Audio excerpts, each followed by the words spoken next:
Hello everyone, today we will start exercise 14.1 and question number 2. Factorize the following. आपको करना क्या है? Factorise करना है. अब तक आपने फैक्टर्स किए थे, तो देखो फैक्टराइज आपको करना है. कैसे करेंगे आप फैक्टराइज के अंदर आपको जो है सबसे पहले तो इसके फैक्टर्स ही करने होंगे. अब जैसे 7x है तो देखो 7x के फैक्टर क्या होंगे? 7 इंटू एक्स. 42 है, 42 के क्या होंगे? 7, 2 3 जा 6, 6 7 जा 42. हम इस तरह से प्राइम वाला तरीका भी अपना सकते हैं अगर आप डायरेक्ट नहीं कर सकते. तो देखो यहाँ हमारे पास क्या बना? 7x के तो 7 मल्टीप्लाई x, माइनस का निशान था 42 के लिखेंगे 2 इंटू 3 इंटू 7. अब आप इन दोनों में से ऑब्जर्व कीजिए कि आपके पास जो है सेम चीज़, कॉमन चीज़ क्या है. जैसे आप कॉमन नहीं निकालते थे, कॉमन फैक्टर करते थे, कॉमन फैक्टर बताते थे, तो आप इसमें ऑब्जर्व कर सकते हैं कॉमन फैक्टर क्या है. देखो यहाँ पे 7 है और यहाँ पे भी 7 है, बाकी कोई चीज़ सेम नहीं है. जो चीज़ दोनों में ही सेम हो जब आप फैक्टर करते हो तो वो आपकी क्या कहलाती है?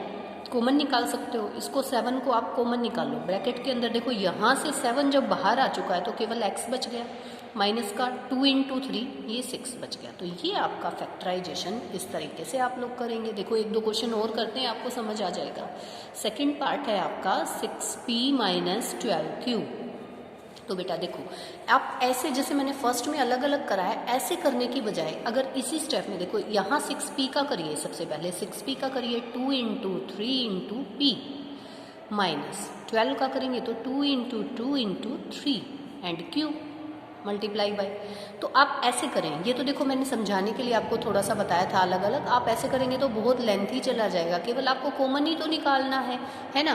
तो आप फैक्टर्स यही करिए. ये वाला जो स्टेप है ये मत करिए. ये केवल मैंने बताया कि आपने ये कैसे करके कैसे लिखा. तो आप इसको डायरेक्ट आप थोड़ा सा अपना जो है अप कर लीजिए लेवल को. तो यहाँ पे आप देखो अब क्या आपका सेम हो रहा है. देखो 2 है, जैसे यहाँ पे भी 2 है, यहाँ पे 3 है, यहाँ पे भी 3 है, यानी 2 मल्टीप्लाई 3 ब्रैकेट लगाओ, ये आपने बाहर ले लिया.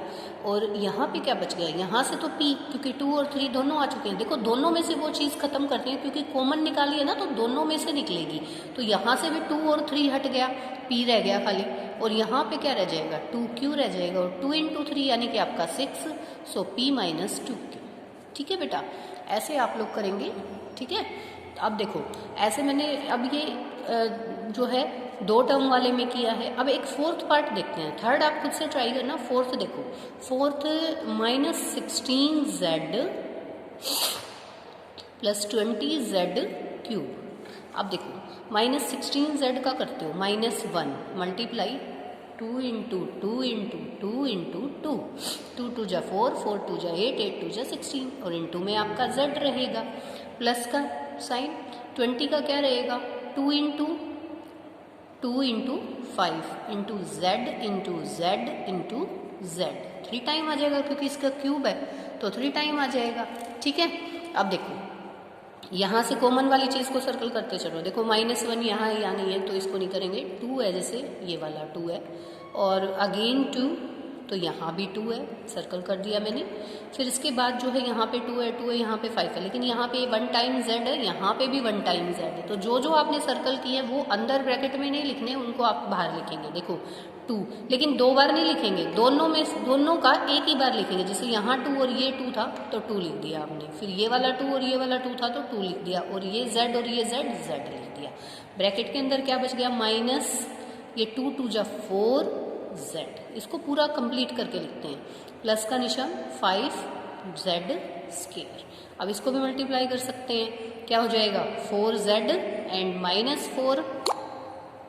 ये z नहीं बचा बेटा, केवल माइनस 4 बचा. सॉरी, यहाँ पे z खत्म हो चुका है. Minus 4 plus 5z square. तो ये आपका फैक्टराइजेशन हो गया.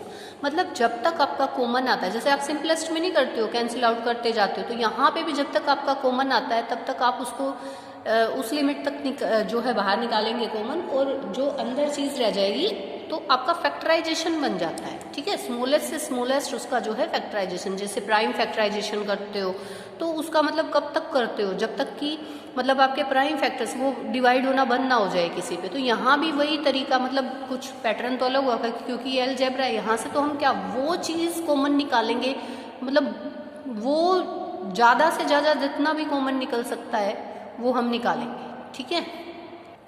देखिए बेटा, अब इसका फिफ्थ पार्ट है, तो इसमें क्या करेंगे, 2 multiply 5, 2 multiply 2 multiply 5, L multiply M plus इसमें क्या करेंगे, देखो 2 इंटू 3 6 हो गया और 5 आ जाएगा 30 हो गया। आप प्राइम से निकाल सकते हैं, कोई प्रॉब्लम नहीं है। ये यहाँ A, यहाँ L, यहाँ M, ठीक है। जैसे जैसे इसने कहा है हम वैसे ही चलते हैं। अब देखो यहाँ से देखो 2 है, यहाँ पे 2 है, तो एक बार 2 आ गया, अगेन 2 है, नहीं है भाई, नहीं मैच कर रहा, तो 5 है, 5 है, यहाँ पे मल्टीप्लाई करके 5 लिख सकती हूँ। L है, यहाँ भी L है, मैं L लिख सकती हूँ। फिर M है, M है, तो यहाँ भी मैं M लिख सकती हूँ। तो यहाँ मेरे पास ब्रैकेट में यहाँ से देखो क्या बच गया, 2L है ना, 2L बच गया यहाँ से, तो और प्लस का साइन है, फिर यहाँ से देखो 3A बच गया मेरे पास, 3A। तो ये कितना बना बेटा, 5 2 जा 10, 10LM, और यहाँ हमारे पास 2L प्लस 3A, ठीक है। आप ऐसे भी देख सकते हो, देखो यहाँ से आप डायरेक्ट भी निकाल सकते हो अगर आपको निकालना है, लेकिन एक बार तो प्रैक्टिस करनी होगी आपको कि ये एक नई चीज़ है आप लोगों के लिए, कॉमन और ये सब। Now 8th part is this, 3 वाला है तो भी हमें कोई प्रॉब्लम नहीं है। तीनों में से जैसे 2 था तो 2 में से हमने कॉमन निकाल लिया था, अब तीनों का जो है फैक्टर करके और तीनों में से निकाल लेंगे। अब देखो -1 multiply 2 multiply 2 multiply A multiply A, ये तो इसके बन गए। यहाँ से 2 multiply 2 multiply A multiply B, minus 2 multiply 2 multiply C multiply A। अब देखो, अब हमें क्या करना है, माइनस नहीं है, यहाँ भी जो है -1 रहेगा बेटा, कर सकते हैं आप -1, यहाँ पे नहीं भी कर दे तो ये माइनस का साइन आ गया, कोई दिक्कत नहीं है क्योंकि तीनों में तो है नहीं। तो यहाँ से देखो 2 है, यहाँ पे भी 2 है और यहाँ पे भी। अब आपको तीनों का जो है, तीनों में से एक निकालना होगा, तो ये एक बार निकल गया बाहर। फिर देखो ये 2 है, यहाँ भी 2 है, ये वाला 2 है, ये भी 2 है और ये भी 2 है, तो सेकेंड टाइम भी आपका 2 आ गया। अब यहाँ पे A है, यहाँ वाले में भी A है और यहाँ वाले में भी, तो आपका A भी आ गया। अब देखो, अब कोई और ऐसा बच रहा है, देखो A इसमें है लेकिन इनमें नहीं है, तो कोई बात नहीं, ये माइनस या -1 और A, तो -A रह गया, यहाँ पे प्लस का B रह गया और इस साइड में हमारा माइनस का C रह गया। तो ये हमारा बना 4A -A plus B minus C। ये आपके पास जो है आ जाएगा इस तरीके से, ठीक है। तो आप ऐसे करेंगे। अब ऐसे ही 9th वाला हमारे पार्ट 9th वाले में देखो, यहाँ पे आप अगर इसको करते हो x into Y into Z plus x into Y into Z, फिर इसके बाद जो है प्लस का x into Y into Z. ये z मैंने ऐसे लिखा है तो यहाँ पे भी ऐसे लिख देती हूँ स्मॉलेस्ट वाले में। x देखो x है, तो 1 टाइम x जो है वो बाहर आ गया। अब सेकंड टाइम x नहीं है, यहाँ पे एक में है बाकियों में नहीं है। अब y है, यहाँ भी y है और यहाँ भी y है, तो हम y को भी ले लेंगे। फिर दूसरा y कोई नहीं है, तीनों में जो हो z एंड z, तो इंटू में z।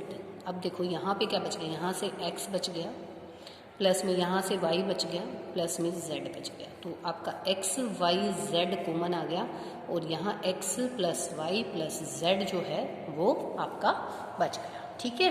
इस तरीके से अब 10th पार्ट देखिए। 10th पार्ट में हमारे पास क्या है, देखो 10th वाले में हमारे पास है, तो अगर आप डायरेक्ट भी कॉमन निकाल पाओ ना बेटा, तो डायरेक्ट भी निकाल सकते हो।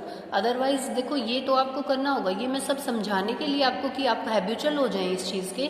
अदरवाइज हम सीधा कॉमन ही निकालते हैं बड़ी क्लासेस में, तो है ना। तो ये वाला पैटर्न तो इसलिए करा रही हूँ क्योंकि आपके लिए नई चीज़ है। a multiply x multiply y plus b multiply x multiply y plus c multiply x multiply y multiply z, ठीक है। तो अब देखो a यहाँ है, यहाँ नहीं है भाई, यहाँ पे x है, यहाँ पे x है, यहाँ पे भी है, तो x बाहर आ गया। यहाँ x है, बाकियों में नहीं है, ये y है एंड y, x y आ गया मेरे पास। z जो है वो सभी में नहीं है, z भी एक ही में, तो x y कॉमन आ जाएगा। देखो ये x y कॉमन आ गया। यहाँ से क्या बचा, इस साइड वाले में से ax plus by plus cz, तो ये हमारे पास जो है कॉमन आ जाएगा, x y and ax plus by plus cz, ये cz आ गया आपका, ठीक है। ऐसे आपका ये वाला क्वेश्चन भी सोल्व हो जाता है।